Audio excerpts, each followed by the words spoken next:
নমস্কাৰ বন্ধুসকল, আছাম ইনফোহা ভিডিঅ' চেনেললৈ আপোনালোকক স্বাগতম জনাইছোঁ। আপোনালোকে নিশ্চয় শাওণ মাহ ভালদৰে ভগৱান ভোলে বাবাৰ শ্ৰৱণ কীৰ্তন আৰু আৰাধনাত ব্যতীত কৰাইছে আৰু তেওঁৰ আশীৰ্বাদত নিশ্চয় আপোনালোক ভালে আছে।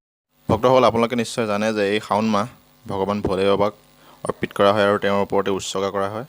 আৰু যদি তেওঁৰ ভক্তসকলে বা যিকোনোৱে তেওঁৰ এই শাওণ মাহৰ ব্ৰত কথা বা শাওণ মাহৰ সমুদ্ৰ মন্থনৰ কাহিনী নিজে শুনে বা আন কাৰোবাক শুনায়, তেনেহ'লে ভগৱান ভোলে বাবাৰ অসীম কৃপা তেওঁ লাভ কৰে। সেয়েহে এতিয়া আহক শাওণ মাহৰ এই ব্ৰত কথাৰ কাহিনী আমি আৰম্ভ কৰোঁ। ভক্তসকল, আপোনালোকে নিশ্চয় জানে এই শাওণ মাহ হৰ অৰ্থাৎ মহাদেৱৰ উপাসনাৰ মাহ, অৰ্থাৎ শিৱ আদিগুৰু আদিযোগী আৰু প্ৰথম অঘৰী শিৱই হ'ল সৃষ্টিৰ প্ৰথম গুৰু, যিয়ে জীয়াই থকাৰ সূত্ৰ দিয়ে। শিৱ যদি আদিগুৰু হয়, আমি ব্ৰহ্মাক পিতৃৰ স্থান দিওঁ। শান্তি, সমানতা, সন্তুষ্টি, সহযোগ সকলোতে শিৱই সংসাৰক দিছে, যিটো অন্য দেৱতা কোনেও কাহানি বাৰু দিয়া নাই। দেৱতা বা দানৱৰ সকলো সমান ভাৱ আৰু সমান স্নেহ তেওঁ প্ৰদান কৰি আহিছে।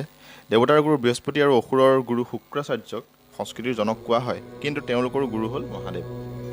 বন্ধুসকল, শাওণ শিৱৰ বৰ প্ৰিয় মাহ, কাৰণ এই শাওণ মাহে শীতলতা আনি দিয়ে। শীতলতা দিয়া সকলো বস্তুৱে তেওঁৰ প্ৰিয় হয়। শাওণৰ অৰ্থ হ'ল শ্ৰৱণ কৰা, অৰ্থাৎ শুনাৰ সময়। এই মাহত হৰি কথাৰ শ্ৰৱণ কৰিব লাগে। ভাগৱত মহাপুৰাণতো সমুদ্ৰ মন্থনৰ কথা উল্লেখ আছে, য'ত দেৱতা আৰু অসুৰসকলে মিলি বাসুকীনাগ আৰু সুমেৰু পৰ্বতৰ সহায়ত সমুদ্ৰ মন্থন কৰিছিল।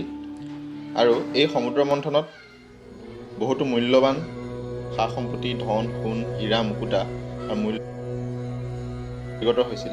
আৰু কিন্তু সৰ্বশেষত অমৃতৰ লগতে বিষো উৎপন্ন হৈছিল, আৰু সেই বিষে সম্পূৰ্ণ অমৃতখিনি আৰু সেই সম্পদখিনি ধ্বংস কৰি দিয়াৰ সম্ভাৱনা আছিল, কাৰণ সেই বিষখিনি আছিল বহু পৰিমাণৰ আৰু বহুত বিষাক্ত। সেই বিষ দেৱতা অথবা দানৱ কাৰোৱে বহন কৰিব পৰা ক্ষমতা নাছিল। অৱশেষত দেৱতাসকলে বিষ্ণুৰ কাষলৈ গ'ল। বিষ্ণুদেৱে ইয়াৰ নিদাৰণৰ উপায় হিচাপে মহাদেৱৰ ওচৰলৈ পঠালে।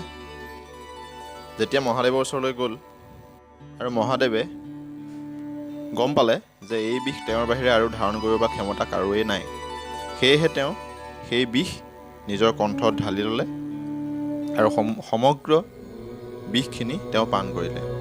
কিন্তু তাৰ পৰিণাম হিচাপে তেওঁৰ ডিঙিত নীলা চিন বহি গ'ল, আৰু সেই তেতিয়াৰ পৰাই তেওঁৰ নাম নীলকণ্ঠ হ'ল। সেই বিষ খোৱাৰ ফলত তেওঁৰ শৰীৰত ইমানেই উষ্ণতা বাঢ়িবলৈ ধৰিলে, ইমানেই তাপ জমা হ'ল যে তেওঁক তেতিয়া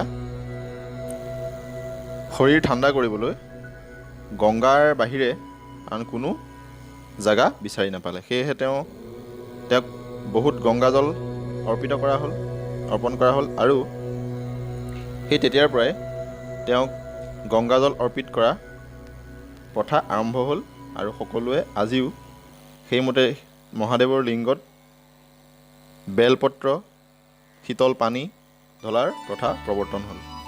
সেয়েহে মহাদেৱে সদায় শীতল বস্তু তেওঁৰ বৰ প্ৰিয় হয়, আৰু সেয়েহে শাওণ মাহত যিহেতু কোমল কোমল বৃষ্টিপাত হয়, সেয়েহে মহাদেৱৰ এই মাহটো অতিকৈ প্ৰিয় হয়। সাগৰ মন্থনৰ শেষত দেৱতাসকলে সেই অমৃত ভগৱান বিষ্ণুৰ সহায়ত ভগৱান বিষ্ণুৱে মোহিনী ৰূপ ধাৰণ কৰিলে আৰু সেই অমৃত দেৱতাসকলক পান কৰালে। কিন্তু অসুৰসকলে এই কথা গমকে নাপালে। সেয়েহে অসুৰসকল সৰ্বশেষত মহাদেৱৰ কাষলৈ গ'ল। মহাদেৱে যিহেতু দেৱতা অসুৰ কাকো অসন্তুষ্ট কৰিব নোৱাৰে, সকলোকে সমানেই ভাবে, তেওঁ ইয়াৰ উপায় দিলে আৰু দৈত্যৰ গুৰু শুক্ৰাচাৰ্যক মাতি আনিলে আৰু মৃত সঞ্জীৱনীৰ বিদ্যা দান কৰিলে, যাৰ ফলত কোনো ব্যক্তিয়ে যদি মৃত্যু মুখত পৰে, তেওঁক যদি সেই বিদ্যাৰ চিকিৎসা কৰা হয়, তেতিয়া তেওঁ আকৌ পুনৰ জীৱনদান পায়। ভক্তসকল, এই হ'ল পবিত্ৰ শাওণ মাহৰ কথা।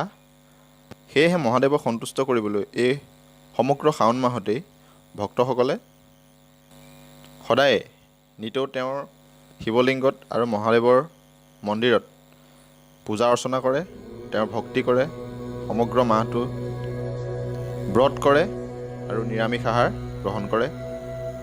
মহাদেৱক বেলপত্ৰ, তুলসী, শুদ্ধ গাখীৰ, ধতুৰাৰ ফুল অৰ্পণ কৰা হয় আৰু যদি পৰা হয় সম্পূৰ্ণ ৰুদ্ৰাভিষেক কৰিলে ইয়াৰ অতিকৈ সুফল পোৱা যায় আৰু ইয়াৰ লগতে ওম নমঃ শিৱায় মন্ত্ৰৰ জপ কৰিলে তেওঁ অসীম কৃপা লাভ কৰিব পাৰে।